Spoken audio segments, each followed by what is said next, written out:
අද්විතීය 200 Mbps speed එකකින් ශ්‍රී ලංකාවේ වේගවත්ම සහ පුළුල්තම හෝම් බ්‍රෝඩ්බෑන්ඩ් සම්බන්ධතාවය වන SLT මොබිටෙල් දේශීය ෆයිබර් බලවේගය ඔබත් අදම අත්විඳින්න. හරිම සුදුයි.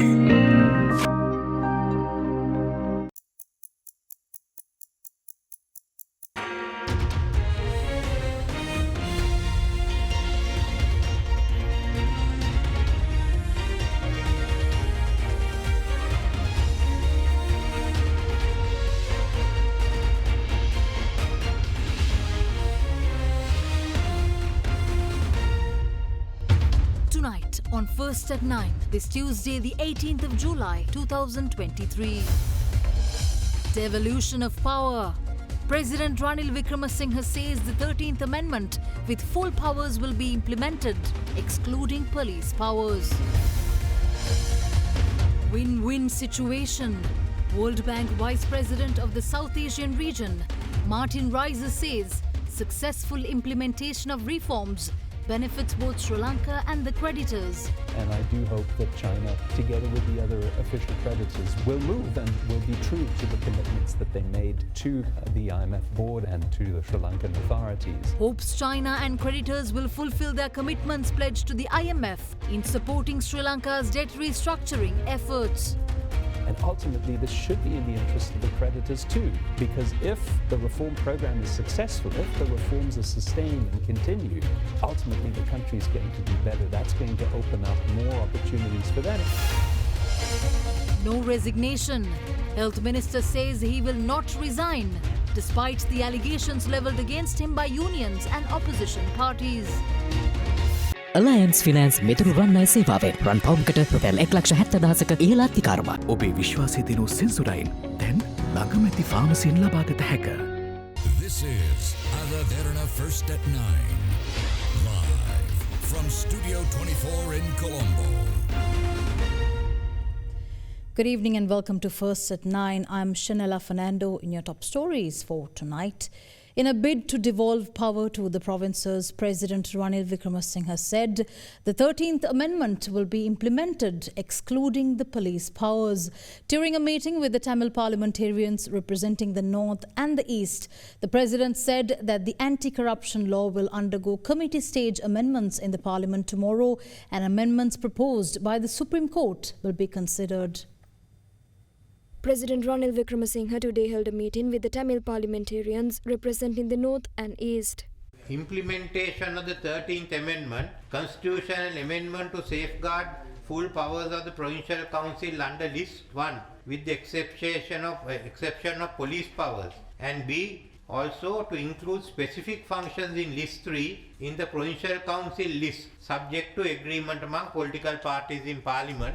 Because unless you agree, we won't have 2/3. We've got to talk to the Muslims, the Sinhalese and the Tamils there. So that is the one. So but North is virtually ready for implementation in time. Yeah. In this matter, this paper at page 14, I must say, is wholly unsatisfactory. 13 or 14? Page 14. Yes, okay, this is 13, my page, right. Wholly unsatisfactory because even if you look at the recent history, after the war ended, President Mahinda Rajapaksa himself has made 3 joint statements with India. Now we are saying this just before you go to India. Joint statements, all 3 were made with India. And the joint statement said, will implement the 13th Amendment in full. Not full minus police powers, no. He said 13th Amendment in full and building upon it so as to achieve meaningful devolution. So there were 2 issues that were considered. One, that it has not been implemented in full yet, and that will be done. Second concession is that it is not meaningful. That is why it will be made meaningful. Even if you implement it in full, it is not meaningful devolution. It will be built upon in such a way as to achieve meaningful devolution. Not once, not twice, 3 times joint statements were made with India. Going back on promises by both sides. Both the UPFA at that time and the current hybrid government. Firstly, I am Ranil Wickremesinghe, not Ranil Rajapaksa. So I am not bound by, I am not going to say what President Rajapaksa did, but I do go along with him saying that there has to be full implementation of the 13th Amendment. But in the discussions we had earlier, when I mentioned full implementation, there was a big outcry, and we decided that we'll go ahead and take up police powers later. So you got to decide on that. I am going to talk to the other party leaders before I have to speak to you. Next round will be them. If they want to go beyond this, I have no problem. So we will tell them this is what is on. If do you want this, do you want it less or do you want it more? I will not give it less. But if everyone agrees to give more, I will add it. I mean, why should I take this thing? President Ranil Wickremesinghe will be engaging in an official visit to India from the 20th of July to the 21st of July. This will be his first official visit to the neighbouring nation in his capacity as the president. During the visit, the president is expected to hold discussions pertaining to the island nation's debt restructuring program and several areas of mutual interest. President Ranil Wickremesinghe will be undertaking an official visit to India from the 20th of July to the 21st of July upon an invitation of Indian Prime Minister Narendra Modi. During the visit, President Wickremesinghe is scheduled to meet the Indian President Draupadi Murmu and will hold bilateral discussions with Prime Minister Narendra Modi and other Indian dignitaries on a range of issues of mutual interest. According to the Ministry of Foreign Affairs, the visit will further advance and consolidate the long-standing bilateral relations between the two countries. The Foreign Ministry also said the visit is taking place in a backdrop where both the countries are celebrating the 75th anniversary of the establishment of diplomatic relations this year. The official visit of President Wickremesinghe to India, meanwhile, was also discussed at the weekly cabinet media briefing today. 20 දින තමයි තුමා සංචාරයේ සඳහා ගමන් කරන බව දැනුත් දුන්නේ cabinet මණ්ඩලයට. ඉදි විශේෂයෙන් දෙරාජ්‍ය අතර අපේ ණය ප්‍රතිව්‍යුහගත කරන වැඩපිළිවෙලත් ආර්ථික සමාජ සංස්කෘතික අංශවල ප්‍රගමණයට අදාළ වෙන විවිධ සාකච්ඡා රාශියක් පැවැත්වෙයි. මූල්‍ය අර්බුදය උග්‍ර වෙලා අපිට කරකියාගත නොහැකි තත්වයක් ඇති වෙච්ච අවස්ථාවේ අසල්වැසිය වශයෙන් ඉන්දියාව විශාල ආධාර ප්‍රමාණයක් සැපෙව්වා. ඒ නිසා ඒවා තවදුරටත් වඩා තාර්කික කරගෙන අවශ්‍ය අවබෝධතා ගිවිසුම් යන ආදියට එළඹෙන්න අවශ්‍ය නම් ඒ සඳහා රාජ්‍ය තාන්ත්‍රික මට්ටමින් කටයුතු එතුමා විසින් ඉෂ්ට කරන්නට තමයි බලාපොරොත්තු.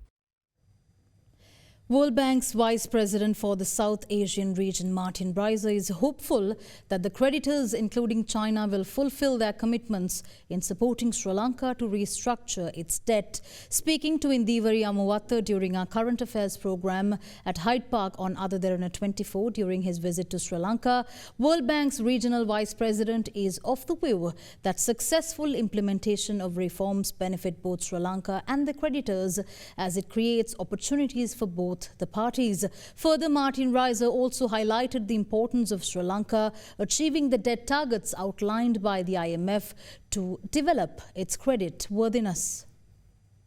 What you want Sri Lanka to prioritize at this current juncture, especially when we talk about launching a reforms agenda, but then engaging with creditors to secure a proper debt restructuring framework here? Clearly, the debt restructuring is critical for the viability of Sri Lanka's economy. The government cannot afford to pay back all of the debt, so it does require relief from its external creditors. The Parliament has approved a domestic debt restructuring that will provide some additional relief. With that space, the government will have the resources to pay teachers, to pay doctors, to provide proper social support. So it's absolutely critical for the viability of the program. Ultimately, this transformation, this crisis as an opportunity, is something for the Sri Lankan people to realize. And hopefully they will, and hopefully the government will continue to lead in that direction. Currently, when we engage with our creditors, China is not on the same platform, but there is a country-to-country partnership. How do you view this situation, especially when it comes to Sri Lanka striking an agreement with our external creditors to secure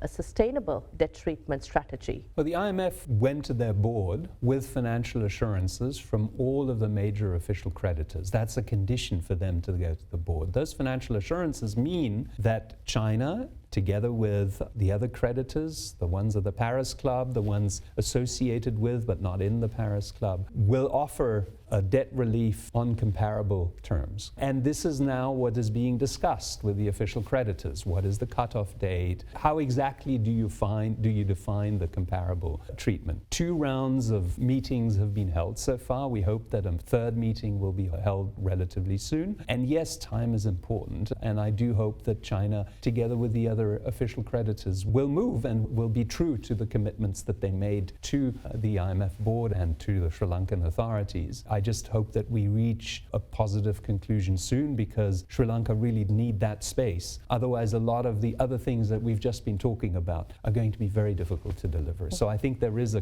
in my mind, a clear relationship between settling the issue with the creditors and having the policy space to move ahead with the difficult structural reforms. And ultimately, this should be in the interest of the creditors too, because if the reform program is successful, if the reforms are sustained and continue, ultimately the country is going to do better. That's going to open up more opportunities for them, and is going to make sure that whatever restructured debt is left is for certain going to be repaid. After Sri Lanka announcing a default, the creditworthiness of the country, now with the reforms program, how do you observe and what have you got to tell us about Sri Lanka's creditworthiness when we talk about investments and those who are looking at Sri Lanka? Of course, we've made good progress, but we're not yet over the hump. I think we do need that agreement from the creditors. We do need the certainty that Sri Lanka's debt servicing costs are going to fall to the levels defined by the IMF program. And by the way, these are levels that were defined in relation to countries that are so-called market access countries. So those are countries that in principle have access to the capital markets. I think Sri Lanka is in a situation that doesn't leave a lot of room to be more generous. And if anything, the debt burden, even after the restructuring, will still be quite high. So continued discipline will be important. But with successful implementation of the program, yes, I do think Sri Lanka will become more attractive for investors and will regain its creditworthiness. But it will require persistent implementation. What you can't do is abandon ship because you think it worked after 6 months and then say, okay, we're out of the worst, let's go back to what we were doing before. That's not going to work, and I think that's a very important message, that it requires persistent efforts. Meanwhile, when the central bank bill was discussed in Parliament today, Chairman of the Committee on Public Finance and Parliamentarian of the Samagi Jana Balawegaya, Dr. Harsha De Silva, said the Monetary Board of the Central Bank will be divided into 2 sub-boards, namely the Governing Board and the Monetary Policy Board, by the new bill. He said that the President is responsible for appointing the 6 members to the Governing Board. However, the Chief Opposition Whip Lakshman Kiriyalla called on the government to allow both the President and the Constitutional Council to appoint 3 members each to the Governing Board in order to protect the central bank's independence. මහ බැංකුවේ පනත සම්බන්ධයෙන් මේ පනත සම්පූර්ණයෙන්ම වෙනස් කරන්න තීරණය කළා තිබුණේ මහ බැංකුවේ ස්වාධීනත්වය රැක ගැනීම සඳහා. ඒ වෙනුවෙන් මහ බැංකුවේ මුදල් මණ්ඩලයේ සංයුතිය වෙනස් කළා. මොකද රාජ්‍ය මුදල් ප්‍රතිපත්තිය විසින් මහ බැංකුවේ මුදල් ප්‍රතිපත්තිය ග්‍රහණයට අරගෙන ඉන්නවා කියන එක අපේ රටේ කඩාවැටීමට එක ප්‍රධාන හේතුවක් හැටියට රජයත් විපක්ෂයත් දකින්නේ. ඉතින් ඒ නිසා ඒකේ ක්‍රමයක් හැටියට වෙනස් කරන්න භාණ්ඩාගාර ලේකම්තුමා මහ බැංකුවේ මුදල් මණ්ඩලයෙන් අයින් කරලා තියෙනවා. ඒ වෙනුවට අලුත් මුදල් මණ්ඩලයක් පත් කරලා තියෙනවා. ඒක කොටස් දෙකකට කඩලා තියෙනවා. පාලක මණ්ඩලය සහ මුදල් ප්‍රතිපත්ති මණ්ඩලය කියලා. එතකොට මේ පාලන මණ්ඩලයට ජනාධිපතිවරයා විසින් 6 දෙනෙක් යෝජනා කළා ව්‍යවස්ථාදායක සභාවෙන් සම්මත කරන්නත් මේ මුදල් ප්‍රතිපත්ති මණ්ඩලය කියන එකට 4 දෙනෙක් තව පත් කරන්නත් ඕනේ කියලා තමයි මේ ඇක්ට් එකේ තියෙන්නේ. එතෙන්දි මං හිතන්නේ යම් වෙනස් මත ඉදිරිපත් වුණා. මං හිතන්නේ විපක්ෂයනොත් ඒ පිළිබඳව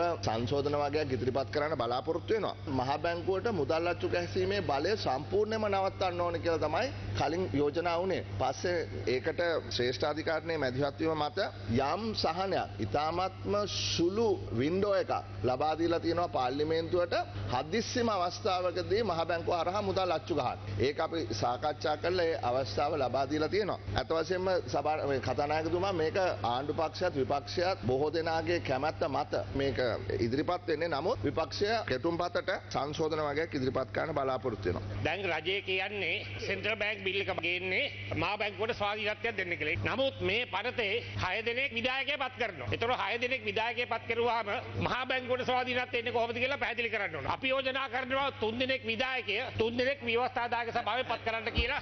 ජාත්‍යන්තර මුල්ලාර මුදල පනවපු කොන්දේසිය පිළි අරගෙන තමයි ආණ්ඩුව ඔය පනත ගෙනාවේ. ඒ පනත තමයි මේ හර්ෂද සිල්වාගේ මහත්තුරුත් අනුමත කරන්නේ. මේ රාජ්‍යයෙන් ස්වාධීන කරන්න බෑ මහ බැංකුව. අපි මේ රටේ වංචාවක් දූෂණයක් ඇති නොවෙන්න අවශ්‍ය සියලු ප්‍රතිසංස්කරණ අරගෙන එනවා. අද විවිධ විවේචනයන් එල්ල කරන කණ්ඩායම් මේ ඇති කරන කිසිදු ප්‍රතිසංස්කරණයකට සහයෝගයක් දීලා නැහැ. දුම ගන්න ඊට විකල්ප යෝජනා වලියක්වත් දීලා නැහැ. ඒ වගේම මේ රට බංකොලොත් කරන්න අවශ්‍ය කැබිනට් මණ්ඩලයේ ඉඳලා තීන්දුව తీරන අරගෙන අද රට ඉස්සරහට යද්දී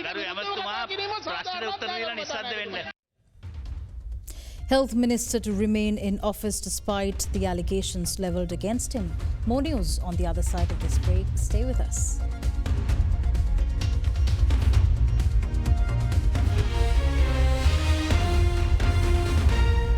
ගොඩමඩ පෙරලි කරන බලපුළුවන් කාරයා මහින්ද්‍රා යුවෝ ටීමෝ වෙතින්.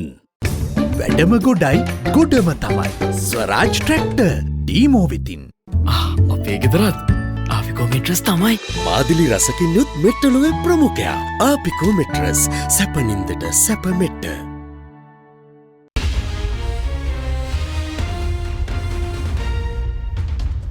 Welcome back in more news. Minister of Health Keheli Rambukwala says he will not vacate his position despite the allegations made by unions and opposition parties following the deaths that occurred in state-owned hospitals in the past few days. Minister Rambukwala said a conspiracy is taking place to destroy the free health sector in the country, adding that a specialist committee is investigating the deaths. A special discussion pertaining to the crisis that has emerged in the health sector was held last night under the patronage of the Director General of Health Services, Dr. Asila Gunawardana. සියලුම රෝහල් අධ්‍යක්ෂකවරුන් විශේෂ නිලධාරීන් සමග සාකච්ඡාවක් පවත්වලා උපදෙස් ලබා දුන්නා. ඉදිරියට එවැනි දේවල් වළක්වා ගැනීම සඳහා කොයි ආකාරයටද කටයුතු කරන්න ඕන කියලා ඒ වගේම ඒ සඳහා චක්‍රලේඛයක් නිකුත් කිරීමටත් නියමිතයි. එංග සංකූලතාවයක් ඇති නොවන ආකාරයෙන් ඉක්මනට ප්‍රතිකාර ලබා දීලා රෝගී තත්ත්වයෙන් මුදවා ගැනීම සඳහා කටයුතු කරන්න කෙසේද යන කාරණා පිළිබඳව උපදෙස් ලබා දුන්නා. මේක යම්කිසි ආකාරයක සැකයට සහ ගැටලු සහගත භාවයක් අපිට පෙන්වු කරන නිසා මේ පිළිබඳව දැඩි අවධානයෙන් යුතුව In the meantime, the 7-member expert committee appointed by the Health Minister to look into the quality of medicines and the deaths that occurred over the alleged use of substandard medicines convened for the first time today. Meanwhile, against a backdrop where the health sector trade unions are urging the Minister of Health to resign, he said that he will continue to serve in his capacity as the Health Minister. අස්වැන්න නම් සාධාරණ හේතුන් තියෙන්න ඕනේ සංක. ඒ කාරු හරි කීප දෙනෙක් කැවිලා මේ අස්වැන්නුයි කියලා කිව්වර මේ රටේ මිලියන 22ක් ජනතාව ඉන්නවා. මේ රටේ සෞඛ්‍ය ක්ෂේත්‍රයේ ඉන්නවා 1,50,000ක්. මේ රටේ සමස්ත රජයේ සේවයේ ඉන්නවා 15,000ක්. ඉතින් එහෙම තියෙද්දි මේ 100ක් කියලා කතා කරනකොට එදා අඩු ගානේ කියත හැකි 10-15,000ක්වත් හිටියයි කියන්නේ. බොහොම පැහැදිලිව කියන්නට ඕනේ. මේ සම්බන්ධව සුළුවට තකන එක නෙමෙයි මගේ අදහස. එහෙම නැත්නම් මේකට සංවේදී නොවන එක නෙමෙයි. මේ හැම දෙයකටම අපි සංවේදී වෙන්නත් ඕනේ. මේ මිලියන 22ක ජනතාවගේ නිදහස් සෞඛ්‍යයට මේ ගහන ප්‍රහාරයට මුහුණ දෙන්න ඕනේ. ඒකට මම සූදානම්. One person was pronounced dead while 6 others were injured when a private bus carrying employees of the Umaoya project office toppled down a precipice this morning. Meanwhile, 5 people were reportedly injured following a collision of a double cab and a bus in Moratuwa today. With more details of these developments, here's a look at more news in brief. In Karandagolla, on the Allavalla main road, one person was reported dead and 6 others were injured when a private bus went off the road and toppled down a precipice this morning. The bus was carrying a group of employees involved in the Umaoya project office. The victims were admitted to the Vallavaya base hospital while the bus driver was pronounced dead. Meanwhile, in Moratuwa this morning, another 5 people were reported injured following a collision of a double cab and a bus. The injured passengers of the cab were admitted to the hospital for medical attention. Further investigations into the incident are being executed by the Egodoyana police.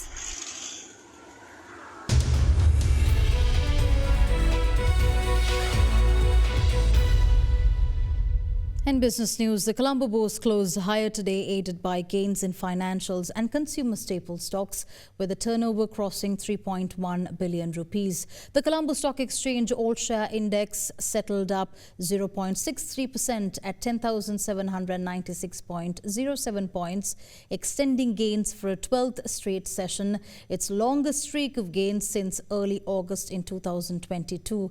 The Commercial Bank of Ceylon and Hatton National Bank PLC were the top gainers on the Colombo Stock Exchange All-Share, rising 3.08% and 3.75% respectively. Trading volume on the CSE All-Share Index fell to 131.2 million shares from 135.8 million shares in the previous session. According to exchange data, the equity market's turnover rose to 3.17 billion rupees from 3.12 billion rupees in the previous session. Foreign investors were net buyers, purchasing stocks worth 151.6 million rupees, while domestic investors were net sellers, offloading shares worth 3.12 billion rupees.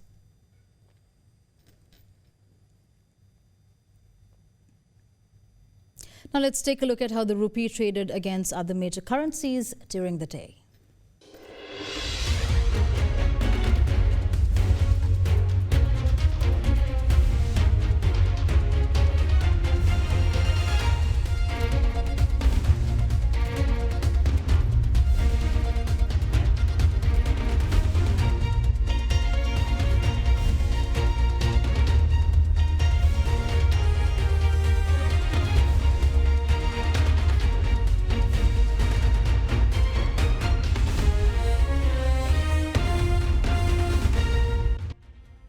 With that, we wrap up First at 9. Thank you for joining. I'm Shanella Fernando. Have a good night.